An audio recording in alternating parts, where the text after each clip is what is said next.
계속해서 우리 열왕기 상하를 통해서 이스라엘을 다스렸던 우리 사울 왕 이후로 사울 왕을 포함해서 총 42명의 왕이 있었습니다.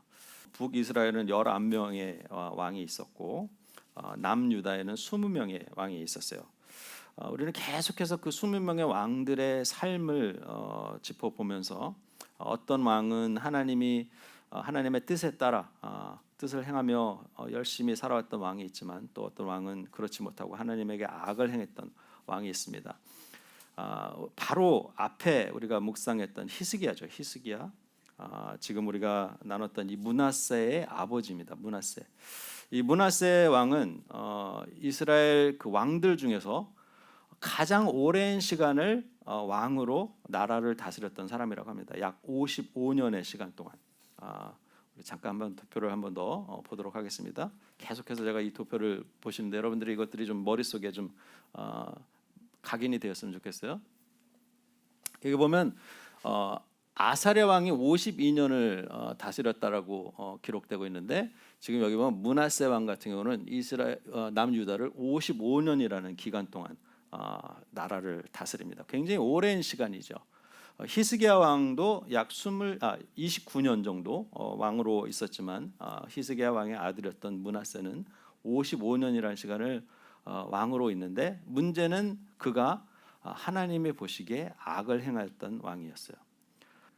그 땅에 히스기야가 종교 개혁을 해서 산당들을 다 허물어뜨리고 그 땅에 있던 모든 우상들을 다 치워버렸는데 아버지가 죽고 나고 자기가 왕이 되니까 없앴던 산당도 다시 다 세우고 그리고 우상들을 바알과 아세라 우상들을 하나님이 계신 성전에다가 하나님 보시기에 정말 가증스러운 일 하나님이 계신 성전에다가 바알과 그 아세라 우상을 세우고 백성들에게도 그것을 그리고 점을 치죠. 점치고 또 아들들을 막 불로 지나가게 하고 막 이런 그죠? 굉장히 어떻게 보면 이 굉장히 무속 신앙에 빠져 있는 이것도 우리에게 주는 아주 경건한 메시지가 있는 것 같습니다. 하나님을 믿는다고 하면서 전보러 다니고 그죠? 또 어떤 용한 집사님이 계시다. 그분이 기도발이 세다 그러시다. 아니면 그분이 어떤 일을 잘 마치신다 하더라. 그러면 막 1시간이고 얼마고 달려가가지고 그분한테 한마디 들으면 뭔가 좋은 얘기를 들으면 힘이 나는데 또 안 좋은 얘기를 들으면 계속 찜찜하죠. 이게 하나님의 뜻인가? 내 인생은 이렇게 꼬이는 건가? 막 그러면서 그 안 좋은 얘기만 계속 생각하면서 그것도 빈손으로 갔다 빈손으로 옵니까? 돈은 또 돈들을 바리바리 싸가지고 또 성의 표시한다고 그런 일들이죠. 이것들이 정말 지금 사실 지금 이 시대에도 지금 이 시간도 그런 일들이 벌어지고 있고 사실 기도 잘하시는 선교사님이다 뭐 목사님이다 하면 다 성도님들 찾아가서 막 전보듯이 하나님의 뜻을 물어보고 막 이러는 모습들을 보게 되는데 참 안타깝습니다. 이런 모습이죠. 사실 하나님을 믿는 백성들이 하나님만 의지하고 사람이 아니죠. 하나님만 의지하는 것이 아니라 그런 자신에게 위안이 될 수 있는 모든 것을 다 세워놓고 거기에 절하고 의지하는 그런 모습이죠. 므낫세가 그랬어요. 므낫세가 그래서 오늘 읽은 성경만 봐도 얼마나 그가 악한 왕이었는가. 그래서 하나님께서 이제는 참다 담다 못하셔서 남유다까지도 심판하겠노라 하신 거죠. 하나님은 오래 참으십니다. 우리의 죄를 오래 참으시죠. 그러나 참는다는 의미는 뭐죠? 너희가 그 죄의 길을 계속 걸어갈 때는 더 이상 참지 않고 심판이 있겠다라는 그 전주곡이기도 합니다. 참아낸다는 것은 신경을 안 쓰면은 괜찮겠지만 참는다는 얘기는 옳지 않은 것을 계속 인내하면서 기다리신다는 의미이기 때문에 기다림의 끝이 있죠. 언젠가는 그 기다림을 멈추신 하나님께서 심판하신 날이 있다는 것이요. 그러면서 선지자들을 통해서 무엇이라고 얘기하냐면 지금은 이미 그죠? 북이스라엘이 어떻게 됐어요? 므낫세가 왕이었을 때는 나라가 없어졌어요. 망했어요. 그죠? 북이스라엘이 같은 민족이었던 북이스라엘이 지금 아수르라는 나라에 의해서 나라가 완전히 없어진 것을 그들이 보았고 경험했죠. 그럼에도 불구하고 아직까지 여전히 깨닫지 못하고 회개하지 않는 거예요. 그러니 하나님이 그들을 심판하시지 않을 수 있겠느냐라는 거죠. 그래서 북이스라엘의 수도였던 그 사마리아를 하나님께서 어떻게 심판하셨느냐. 내가 그렇게 북이스라엘을 심판했던 사마리아를 잰 줄과 아합의 집을 다른 보던 줄과 추를 가지고, 이건 뭐죠? 하나님의 말씀이죠. 잣대. 그러니까 내가 그들을 재고 그들의 무게를 다루던 그 추를 예루살렘에도 그대로 내가 적용을 해서 하나님의 말씀과 율법을 어긴 너희들에게도 동일한 심판으로 너희들을 심판하겠노라라는 하나님의 의지가 담겨 있는 것이죠. 그래서 결국은 이 므낫세가 55년을 그렇게 왕으로 군림하면서 자신만 죄를 지은 것이 아니라 백성들에게도 동일하게 그러한 우상을 섬기는 죄를 범하게 함으로 하나님께서 결국 이 므낫세를 치십니다. 치시는데 어떻게 치냐면 아수르 사람들을 통해서 이 므낫세가, 지금 이제 열왕기상 21장에 나온 이야기가 어디 나오냐면 역대하에 또 나와요. 역대하. 열왕기상과 역대하는 이제 이스라엘의 역사를 기록한 책인데, 역대하 33장에 보면 이제 므낫세 이야기가 또 거기 동일하게 나옵니다. 근데 이 므낫세가 하나님께서 믿는 사람들을 칠 때는 어떻게 치시죠?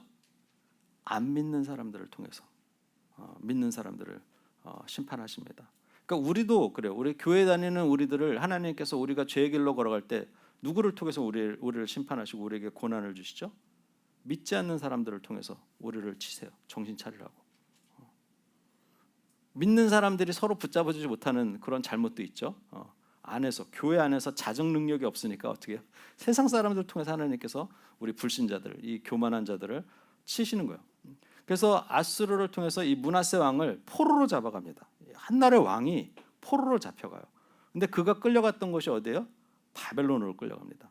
그래서 바벨론에서 이 므낫세가 포로로 있으면서 참 놀라운 것은 이러한 죄인도 회개하니까 하나님이 그의 기도를 들어주신다는 거예요. 그래서 므낫세가 그곳에서 포로로 잡혀 있으면서 너무 자신의 하나님을 버렸던 자신의 죄를 회개하니까 하나님이 그를 용서하시고 그가 다시 예루살렘으로 돌아와서 왕으로 지내다가 죽는 그런 삶을 살게 되는데, 여러분 이 므낫세라는 왕이 얼마나 악한 왕이었냐면, 그 히스기야 왕 때 히스기야 왕이 아수르에서 망할 수 있었는데, 그리고 그가 병이 들어서 죽을 수 있었는데 그에게 하나님의 뜻을 대언했던 사람이 누구죠? 이사야 선지자죠. 그죠? 이제는 좀 연결이 되죠. 이사야 선지자가 어느 때 활동했던 선지자였는지, 히스기야 왕 때 활동했던 선지자인데 그의 아들인 이 므낫세가 이사야를 죽입니다. 하나님의 선지자를 죽이죠. 그런 왕이었어요. 하나님의 선지자들까지도 다 죽이더만. 근데 물론 성경에 기록되지는 않았지만 구전에 그 유대인들의 그 구전에 따르면 이 므낫세가 이사야를 죽일 때 톱으로 그를 잘라서 몸을 막 그 토막으로 그렇게까지 하나님의 사람들을 박해했던 사람이 이 므낫세 왕이에요. 그래서 이스라엘 왕 중에 악한 왕을 대표하는 사람이 이 므낫세 왕입니다.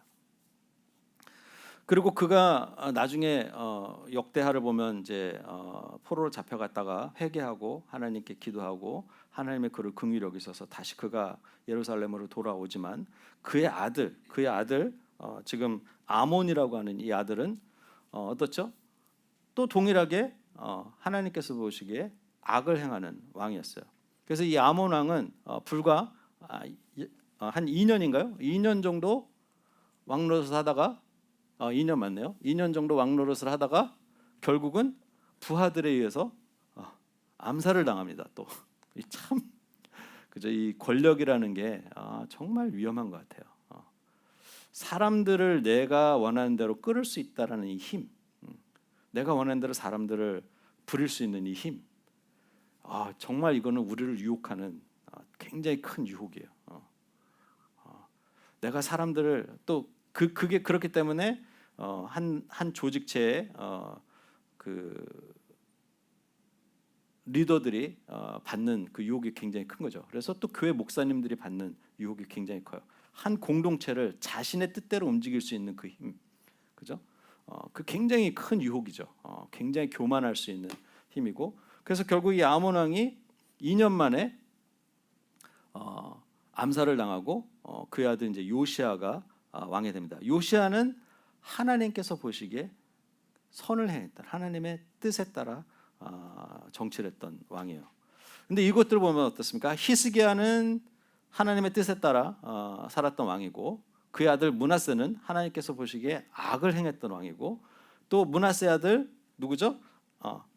아몬도 악을 했던 왕이고, 그 아몬의 아들 요시아는 어떻게 해요? 선한 왕이었어요. 이걸 보면 어떻습니까, 여러분? 이들은 다 뭐죠? 모태신앙이에요. 모태신앙. 태어날 때부터 부모님이 이스라엘 백성으로 하나님의 택함 받은 사람으로, 또 왕으로 특별히 직분을 봐주고 태어났던 사람들이에요. 근데 그들의 인생을 보면 어떻습니까? 그들이 뭐 2년을 왕을 했던 55년을 왕을 했던 상관없어요. 길이하고 상관없어요. 그들의 인생을 보면 어떻습니까?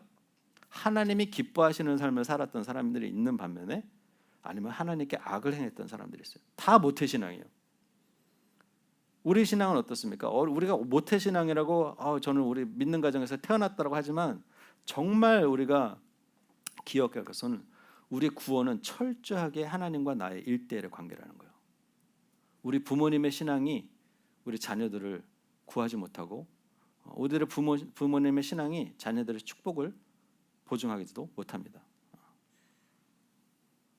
근데 우리가 이거의 심각성을 우리가 잘 깨닫지 못하고 사는 것 같아요. 그래서 내가 믿는 가정에 있다는 것만으로도 내가 마치 구원을 받을 수 있는 것처럼 착각하고 사는 자녀들과 또 그렇게 착각하고 있는 부모들이 많아요. 쟤는 모태신앙이에요. 무슨 모태신앙이에요? 믿는 가정에서 태어났다는 것뿐이지 신앙은 아직 여전히 없는데, 그냥 믿는 사람 가정에서 태어났어요 이거지 모태신앙이 아니죠. 그가 신앙이 있는 게 아니잖아요. 아직 여전히 므낫세와 같죠. 아몬과 같죠. 믿는 가정에서 태어났을지라 할지라도 하나님을 온전히 알지 못하고 하나님의 뜻에 따르지 않으면 그에게도 동일하게 지옥의 심판이 있는 거죠. 므낫세에게도 그랬던 것처럼 아몬에게도 그랬잖아요. 하나님께서는 그들을 심판하시려고 참다가 못 참으시면 어떻게 돼요? 그들을 심판하세요. 우리도 동일합니다. 우리 자녀들도 동일합니다. 하나님께 돌아오지 않으면요, 하나님의 심판이 바로 우리 가정에도 임할 수 있어요. 내 자녀에게도 임할 수 있어요. 그것을 깨달으시는 우리 선한 열매교회 성도님들 되시고, 그래서 정말 우리가 특별히 우리 가족들의 구원을 위해서 기도를 많이 해야 될 것 같습니다. 여러분, 우리 앞에 나왔던 지난주에 우리가 묵상했던 그 히스기야의 내용을 보면 참 하나님께서 그 히스기야 왕을 얼마나 긍휼히 여기시고 그가 모든 우상들을 다 버리고 하나님의 뜻에 따라 살아가려고, 어떻게 보면 저와 여러분들 같은 그런 모습이겠죠. 매일매일 주님을 더 알아가려고 하고 하나님을 더 가까이 하기를 원하고, 그렇게 매일매일 우리가 믿음 안에서 살아가지만 때로는 한순간에 우리 안에도 교만이 들어올 수 있어요. 히스기야 왕을 보면서 그의 삶을 보면서 우리가 참 배울 점이 참 많은 것 같습니다. 하나님께서 그가 병이 들으셨을 때 그가 간절히 기도하니까 하나님께서 그의 병을 고쳐주시고 약 15년이라는 시간을 더 살 수 있도록 그에게 생명을 더하시죠. 그런 은혜를 경험한 그가 나중에 좀 생활이 좀 편해지니까 어떤 일을 했죠? 바벨론에서 사신이 왔을 때 그 예루살렘에 있던 모든 그 이스라엘에 있는 것들을 드러내고 다 보여줍니다. 자랑을 하죠. 그래서 이사야가 히스기야에게 예언한 것은 그것이 이스라엘을 망하게 하는 원인이 될 것이다. 우리가 그렇습니다. 내가 잘 나갈 때, 우리가 좀 뭔가 평안할 때 우리가 그거를 자랑하지 말아야 돼요. 교만이 패망의 선봉이라고 잠언서에서 그렇게 얘기하잖아요. 그죠? 우리가 가지고 있는 교만이 결국은 그 바벨론이 그 이스라엘에서 남유다의 모습을 보면서 흑심을 품게 된 거죠. 그래서 나중에 남유다가 결국은 바벨론에 의해서 망해요. 근데 그 망하는 길로 인도한 사람이 누구예요? 하나님의 뜻에 합당하게 살았다라고 얘기하는, 하나님의 뜻에 따르려고 살려고 했던 히스기야 왕이 그 실수를, 엄청난 실수죠. 엄청난 실수를. 그래서 나중에는 이 남유다가 바벨론에 의해서 망합니다. 바벨론에 의해서. 그것이, 그러니까 그 바벨론이 쳐들어와서 예루살렘의 모든 것을 알 수 있게끔 다 보여준 거예요. 그런 교만이 있었죠. 우리 지난주에 우리 주일날 우리 선한열매교에서 사랑방 모임을 하면서 우리가 5가지 사랑의 언어 테스트를 했습니다.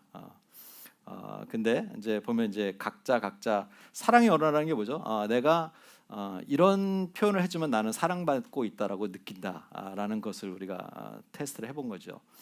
물론 조심스럽게 이야기하지만 때로는 우리가 다 누구나 다 사랑받기 원합니다, 그죠? 사람들에게 인정받기 원하고 또 내가 사랑받고 있다는 걸 느끼고 살기를 원하죠. 그게 우리의 하나님께서 사랑의 신 하나님께서 우리를 만드셔서 관계의 존재로 우리를 창조하셨기 때문에 우리는 결코 혼자서 살 수가 없어요. 항상 관계로 존재하도록 그게 우리의 천성인 것이죠. 하나님께서 우리에게 주신 성품인데, 근데 사랑을 받고 있다는 느낌을 갖는 것도 참 중요하지만 우리가 이것을 참 조심스럽게 분석하고 봐야 할 것은 내가 사랑받고 있다라는 느낌을 주는 것이 또 때로는 나를 넘어지게 할 수 있는 유혹이 될 수 있겠구나. 왜? 우리는 그 사랑을 받고 싶어하는 갈급함 때문에 내가 필요한 것을 채우려고 하는 것 때문에 그것이 때로는 우리에게 뭐가 될 수 있어요? 우상이 될 수 있어요. 그래서 내가 좋아하는 사랑의 언어, 내가 받고 가는 사랑의 표현, 이것들이 때로는 너무 우리가 그것들이 지나치게 그것에 집착하다 보면 그것이 우리에게 우상이 될 수 있다는 거죠. 저도 옛날에는 사랑의 언어 중에 가장 높은 게 인정받는 말이었어요. 인정받는 말. 사람들에게 칭찬 듣고 사람들이 인정해주면 너무 행복하고 내가 잘하고 있구나, 막 이런 그런 느낌이 들죠. 근데 그게 어떻게요? 우리를 넘어뜨릴 수 있는 우상이 되고 올무가 될 수 있다는 거예요. 히스기야 왕이 그랬죠. 히스기야 왕이 자기가 인정받고 싶은 거죠. 내가 얼마나 이 예루살렘을 잘 다스리고 있고 우리 예루살렘에 얼마나 좋은 것들이 있는지를 다른 사람들에게 드러내려고 하고 보이려고, 내가 얼마나 신앙생활 잘하고 있고 내가 얼마나 하나님의 복을 많이 받았는지 이런 것들을 다 자랑하려고 하고 막 내가 가지고 있는 것 하나라도 더 막 보여주려고 하고 이런 마음들이 있죠. 사람들에게 드러내려고 하고 사람들에게 보이려고 하는 마음. 그게 우리에게 그것이 하나님을 간증하고 하나님을 자랑하는 것 같은 그런 말로 우리가 표현할지라도 우리 안에 은근히 나를 드러내고자 하는 교만이 그 안에 자리 잡고 있을 수 있다는 거예요. 근데 그것이 어떻게요? 결국 히스기야 왕을 넘어뜨렸던 것처럼 그것이 우리에게 정말 우리의 삶을 하나님의 영광을 가르는 교만이 될 수 있다는 것이에요. 다른 언어들도 다 마찬가지겠죠. 다른 언어들도 우리가 그것들을 통해서 우리가 사랑을 받지만 정말 우리가 그것에 너무 집착을 하게 되면 사람들에게 인정받으려고 하는 거예요. 인정받는 말 좋죠. 그러나 사람들에게 인정받으려고 하고 누구한테 인정받으려고 하고 이런 것들이 너무 지나치게 되면 그것이 오히려 우리를 넘어뜨리게 된다라는 것을 히스기야 왕이 그랬던 것처럼 오늘 말씀을 통해서 우리가 좀 배워보기 원하는 것은 하나님께서 왜 이렇게 성경에는 참 제가 성경을 참 좋아하는 이유 중에 하나가 성경에는 좋은 얘기들만 담아 있지 않아요. 성경에는 정말 입에 담기도 힘든 그런 이야기들, 그렇죠? 뭐 우리 유다에게만 봐도 시아버지하고 며느리하고 그렇죠? 관계를 갖는 얘기, 또 우리 롯을 보면 아버지와 딸 둘이 관계를 갖는 얘기, 뭐 그다음에 뭐 지금 아까 얘기했던 것처럼 사람들을 막 한 민족을 완전히 다 철저하게 죽여버리는 하나님께서 심판하실 때 이런 얘기들. 그러니까 정말 어떻게 보면 굳이 이런 얘기들까지 다 담으실 필요가 있을까라고 생각되는 이야기들도 성경에 보면 참 많은 것들이 담겨 있습니다. 이 안에 담지 못한 이야기들도 얼마나 무수히 많겠어요. 근데 하나님께서 왜 이런 얘기들, 어떻게 보면 좀 은혜가 되지 않는 얘기들을 말씀으로 우리에게 남겨주셨을까 했을 때 우리는 이것을 어떻게 해요? 반면 교사로 삼으라는 것이죠. 이렇게 너희들이 악을 행했을 때 그 뒤에 반드시 하나님께서 그 악에 대한 심판을 하신다라는 것입니다. 우리에게도 심판은 반드시 다가옵니다. 심판의 날이 우리를 기다리고 있어요. 지난 주일 설교에 나눴던 것처럼 바로 문 밖에서 심판주가 서 계시는 것처럼 저와 여러분들도 하나님의 심판대 앞에 서게 될 날이 온다라는 것이죠. 그랬을 때 과연 우리는 하나님 앞에 어떻게 설 수 있겠느냐라는 것이죠. 제가 계속해서 몇 번 말씀드렸지만 신앙은 절대적으로 부모들에게 물려받는 것이 아닙니다. 철저하게 자기 선택이에요. 자기 선택. 그래서 저희 가족이 특별히 우리 제 아버님 때도 불신자의 가정이었죠. 저 역시도 제가 유학생으로 와서 20대 후반에 유학생으로 와서 교회를 다녀본 경험은 있었지만 예수님을 온전하게 만나지 못했기 때문에 다시 세상으로 나가서 엄청나게 교회도 뭐 한 5년 동안 경험해봤기 때문에 5년 교회 생활 해봤더니 별거 없더라. 뭐 사랑하지만 결국 자기네들끼리 치고 싸우고 교회가 맨날 갈라지고 목사님들도 뭐 별의별 죄를 다 짓고 그래서 막 교회 가서 제가 좋은 경험해보지 못했어요. 그래서 교회를 완전히 떠났던 시절이 있었는데 유학생 시절에 그러고 나서 세상으로 나가서 더 타락했죠. 이미 교회도 경험해봤는데 교회에서 소망을 못 찾으니까 세상으로 다시 나와서 그 이전보다 훨씬 더 타락한 삶을 살았었습니다. 그러다가 다시 이제 하나님의 은혜죠. 제가 정말 하나님 만난 건 정말 하나님의 은혜예요. 하나님이 저를 붙드셔서 완전히 심판대에서 영원한 불못에 던질 수 있었던 저의 운명을 하나님께서 바꿔주셨죠. 뭐를? 1:1 성경 공부를 통해서. 그래서 제가 지난주에도 우리 송영선 목사님하고 우리 저를 1:1로 섬겨 주셨던 우리 장로님 부부하고 또 다른 목사님 부부하고 저희 집에서 좀 교제를 나눴어요. 오랜만에. 그래서 8명이 모여서 이제 교제를 나누면서 또 그분들의 이야기들을 나누는데 자녀들의 그 신앙을 본인이 어떻게 할 수가 없다라는 거예요. 그래서 한 장로님 부부는 오랜 시간 동안 그 불신의 자녀를 위해서 기도했는데 돌아오지 않는 거예요, 자녀가. 그래서 맨날 우리 교회에서도 같이 기도하고 했는데 결국 하나님이 택하신 그 자녀들은 때가 되니까 돌아오게 되는 거예요. 정말 놀라운 방법으로 그분의 간증을 들으니까 정말 놀라운 방법으로 7년 8년 만에 그 아들이 돌아왔어요. 기적적인 방법을 하나님께. 그래서 지금 아버님과 함께 성경 공부도 하고 말씀으로 매주 이렇게 적어도 한두 번 교제하고 이제 하나님의 사람이 되니까 이 아들이 친구들을 데리고 오는 거예요. 이제 이런 완전히 불신의 아들이었던 이 아들이 이제는 친구들까지도 왜 자기가 만나는 하나님이 너무 이제 자신한테 리얼하고 하니까 어떻게 해요? 증거할 수밖에 없어요. 야 나도 그랬었어. 하지만 너도 하나님 만나봐. 이런 간증을 하고 친구들을 전도하는 아들로 이 아들이 완전히 변화된 그 아들의 모습을 보았습니다. 그 얘기를 너무 기뻐하시는 마음으로 하는데 그 전에 함께 기도할 때는 정말 가슴이 아팠어요. 저렇게 열심히 기도하시는데 하나님 언제 응답하실까? 언제 돌아올지 뭐 생각도 안 되고 우리가 그 하나님의 타이밍을 모르기 때문에 기대도 못했지만 그래도 믿음으로 기도하면 하나님께서 붙으실 거라고 생각했는데 결국은 하나님이 정말 놀라운 방법, 하나님이 지인을 통해서도 아니에요. 정말 새로운 방법, 유튜브를 통해서 그가 믿는 사람의 유튜브를 보면서 마음속에 궁금증이 일어나기 시작하고 성경을 읽기 시작하니까 하나님이 그 안에서 역사하셔서 그 아들이 돌아오는 은혜가 있었습니다. 저도 불신의 가정에서 태어났지만 그래서 제가 결단했던 거는 우리 가정에 이 믿지 않는 우리 가정에 대대로 흘려왔던 이 불신의 저주를 내 대에서 끊어내리라라는 그 결단을 제가 했어요. 물론 제 육신의 자녀는 없지만 우리 가정에 불신을 끊어내리라라고 결단했죠.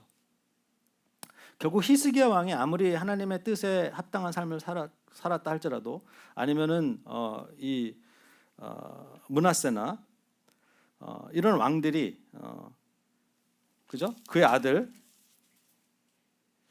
아몬까지 다 그들이 아무리 악한 삶을 살았다 할지라도 그죠? 요시야 왕같이 그것들을 또 끊어내는 아버지의 할아버지의 그 불순종을 따르지 않고 하나님의 사람으로 요시야 왕이 하나님의 사람으로 그렇게 다시 산당을 제거하고 다시 종교의 계획을 일으키는 훌륭한 이스라엘 왕으로 그가 하나님께 쓰임 받는다는 것이죠. 저와 여러분들도 이 스토리를 보면서 결단해야 된다고 저는 생각을 합니다. 나는 어떤 삶을 살 것인가? 내가 이 땅에서 55년을 군림하며 살던 아니면 2년을 군림하며 살던 3개월을 살던 상관없이 내가 과연 어떤 삶으로 살아갈 것인가? 우리 부모 세대가 어떻고 또 우리 남편이 어떻고가 아니라 내 신앙이, 내 믿음이 과연 하나님께서 보시기에 선하고 아름다운 그런 믿음의 생활을 하고 있는가 하는 것이죠. 저 역시도 우리 아버님의 그 불신을 그건 아버님의 몫이고, 물론 저희 아버님께서 감사하게도 돌아가시기 전에, 소천하시기 전에 교회 다니시고 또 예수님을 믿는다라고 고백했다라고 하시지만 그런 우리 부모 세대 믿음이 아니라 내가 과연 하나님 앞에 올바른 믿음으로 걸어가고 있는가, 이것이 저 여러분들에게 도전이 되는 시간이 되기를 주님의 이름으로 축원합니다. 왜냐하면 우리에겐 반드시 이 성경에서 나왔던 모든 사람들에게 심판하셨던 그 하나님의 그 공의로운 심판이 저 여러분들에게도 동일하게 적용된다라는 것이에요. 특별히 우리 믿는 사람들이 짓는 죄, 불신자가 짓는 그런 죄들보다 우리 믿는 사람들의 죄는 더 하나님 눈에 가볍지 않은 것이죠.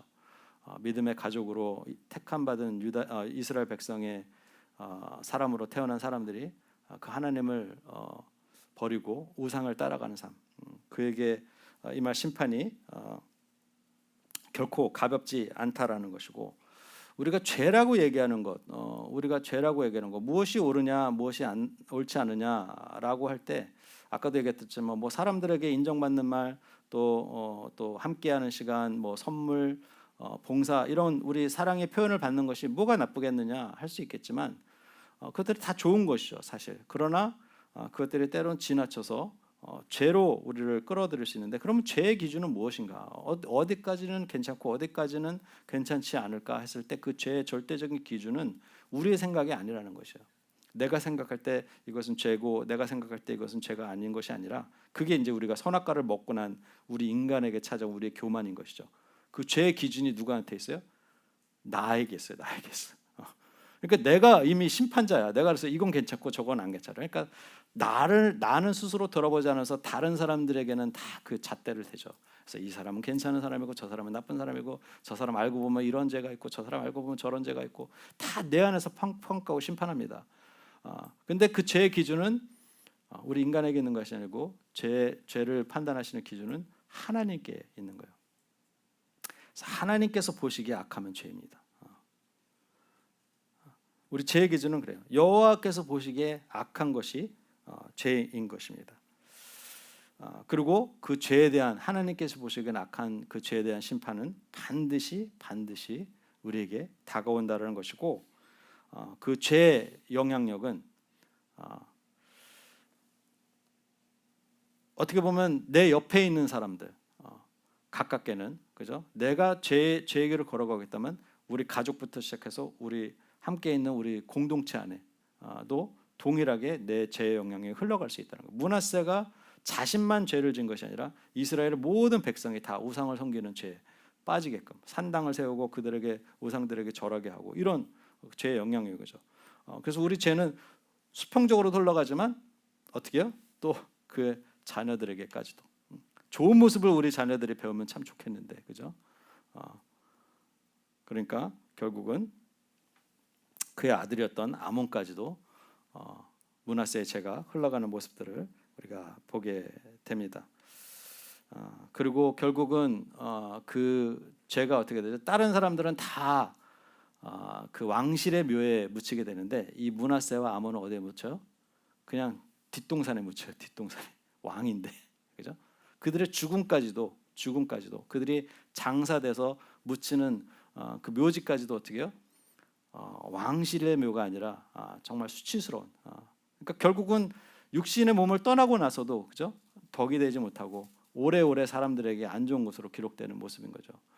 저 여러분들도 물론 우리가 언젠가는 이 땅을 떠나게 됐을 때 저 여러분들의 삶이